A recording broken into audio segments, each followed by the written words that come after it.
Andy Robertson spoke after the game. He's always up front. He's very soon he'll be the leading caps man as well with Kenny Dalglish. His commitment to his country is undoubted, right? He probably feels quite unlucky he's not in the Liverpool team at present, but his performances for Scotland. Is there an argument that taking Andy Robertson outside the starting 11 gives a better chance to get results against Greece and Denmark? No. Okay. That's what I don't think so, because I think right away, listen, Andy Robertson put his hand up and says himself he's always Is that honest. enough to put your hand up? But like, No, I'm getting to the point that he didn't play well. He knows he didn't play well. Very few in that Scotland squad played well over the 2 games. Who got pass marks in the 2 games, really? Not many. Andy Robertson didn't have his best. The issue you've got with Scotland at the moment is, it's funny, 5 years ago, 10 years ago, we don't have a problem with goalkeepers. We've got the best. I mean, you go back, even before that, Jim Leighton and Andy Gorham, and then it was Craig Gordon and Alan McGregor, and next thing we're into qualifiers, and we've not got a goalkeeper that's playing a club game.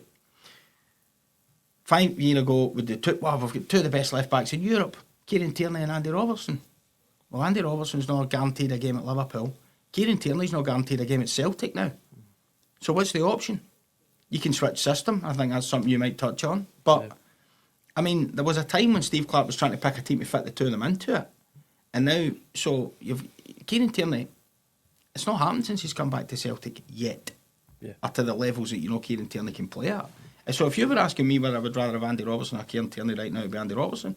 And I'm not sure what the other option is. So, no, I don't think it would be a good idea to leave him out, no.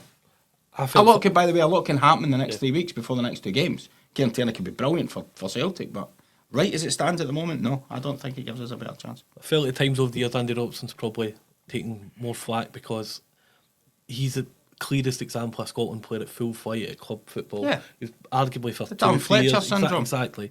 But he was the most exciting attacking left full back in the world, and it just worked at Liverpool. But that is Liverpool.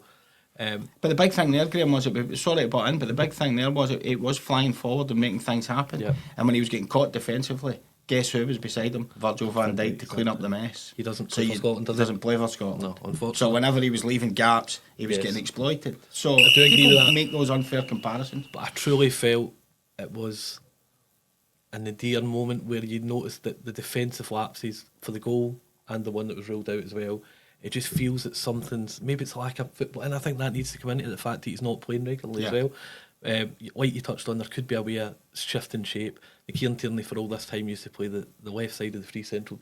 I think maybe a 3-5-2 as a more solid left full back. But again, you're right, Kieran Tierney hasn't been the player that he previously was, and it's been a tough start to him at Celtic. I think it's one of these ones where I think Steve Clarke needs to hope it turns out all right in the night as well.